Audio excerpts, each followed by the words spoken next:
What up, guys? I'm back. It's your boy Fit Life 365.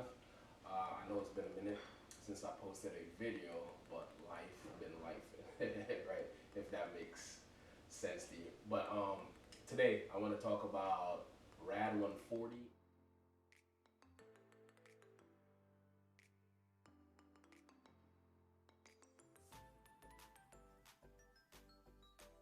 There's so many misinformation about these two compounds that's on the market. So I've tried it. I've actually ran it for 1 month. I'm here to talk to you about the results of that cycle, right? The pros and the cons. So let's jump right into it and we're gonna get this thing started. So what is SARMS?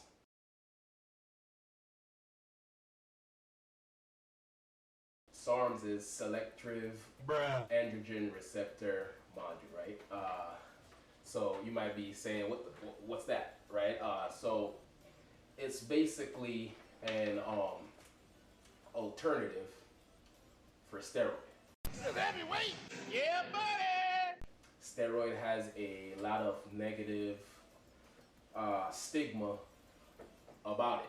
They hear steroids, like, oh, hell no, right? Rage.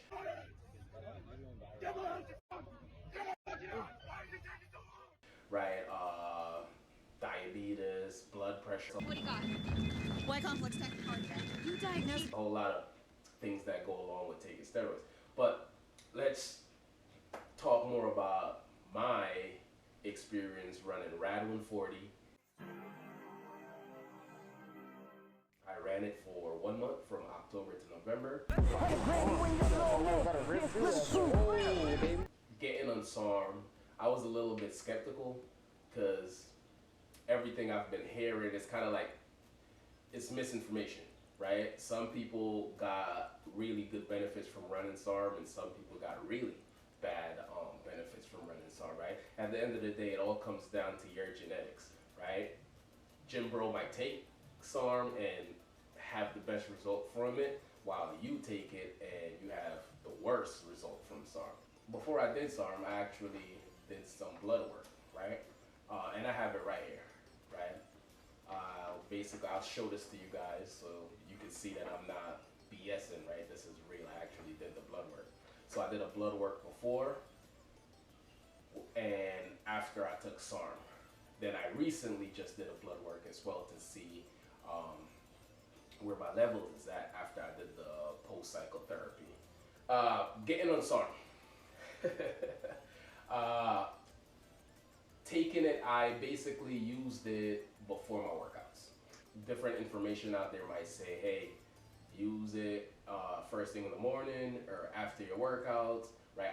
I chose to use mine before my workouts because I feel like that's when the body needs everything as far as nutrients and energy in order for you to get through those workouts. Going on SARM, I felt like fucking Superman, excuse my language. It was that good. My libido was up, my sex drive was through the roof. You get what I'm saying? I wanted to. All right. I guess that's a good sign, right?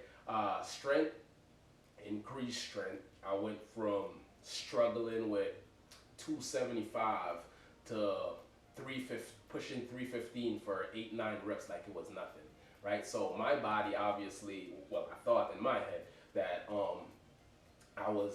was doing my body really good. I love the pros that I was getting from taking SARM. While I was on it, I didn't deal with any side effects. Everything was fine. I felt great mentally and physically. But again, the plan was only to run it for 1 month to see how my body reacts to these compounds. So did it, had amazing results.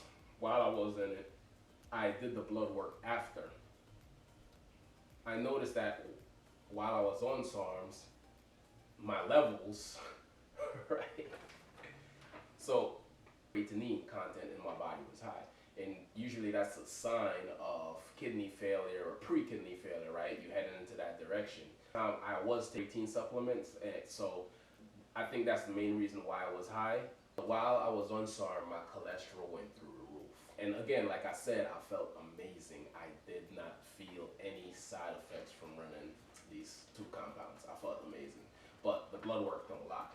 HDL, which is your good cholesterol, went down.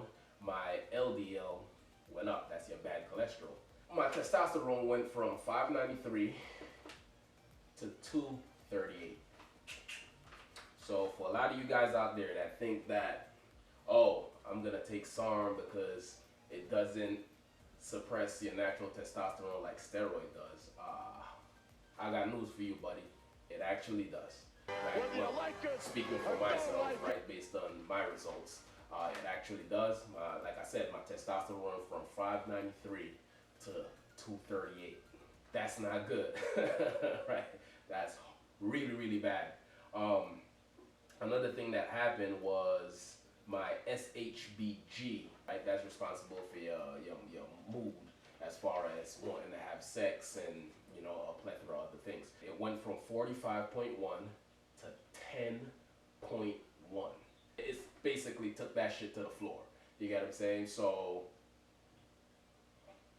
that is really, really bad. Again, I said while I was on these two compounds, I felt zero negative effects. So as much as my hair, the blood work saying that my SHBG went from 45 to 10, I did not feel any of those side effects. Again, like I said, I felt the opposite of that. Would I recommend you taking SARM?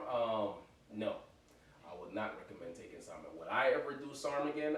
Most likely, hell no. Right, and this is the reason why blood work is essential if you're putting any steroid-like compound in your body, right? I could have fallen in love with the feeling of, damn, I feel super strong, right? I'm horny all the time, right? Like as men, these is the great feeling, right? But me doing the blood work showed me that, hey, dude, everything is not okay as you think, right? You might feel amazing, but what's going on inside your body is actually the opposite. So again, my advice to you is do the research. It is very important that you do the research before you run these compounds. These companies is selling your product. Their job is to make a profit from you, right? If you just blindly take these things, and it's not just SARMs, right? It's steroid as well, right? It's supplements as well, right? Whatever you're putting into your body, right? Do the research on it before you put that into your body, because you might be the test dummy. I know I was the test dummy.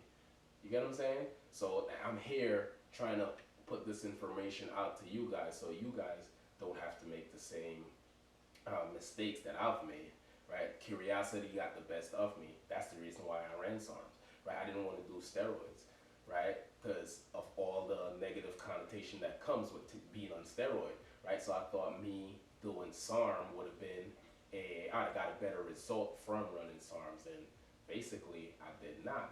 I'd have better results running a cycle of steroids.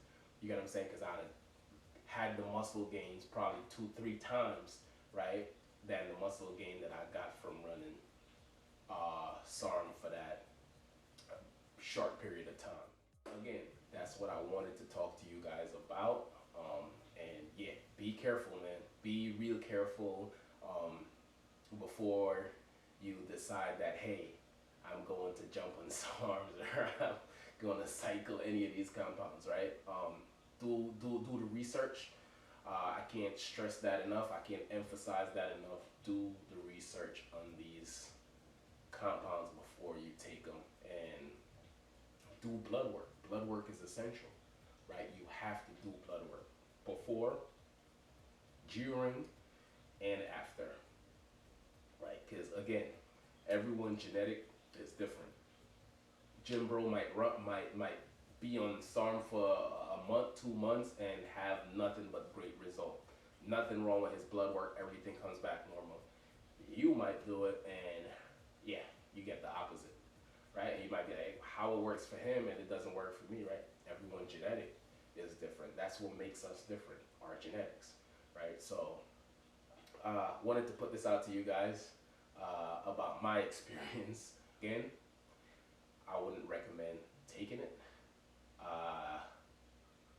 Definitely stay away from SARMs, right? Because the company says that it does not suppress your testosterone level, and clearly the blood work shows that it actually does, right? My cholesterol went through the roof, right?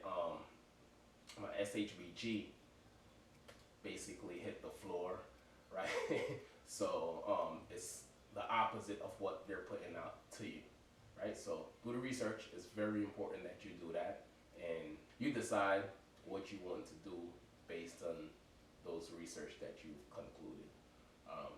Yeah, that's it. See you guys in another video. Peace.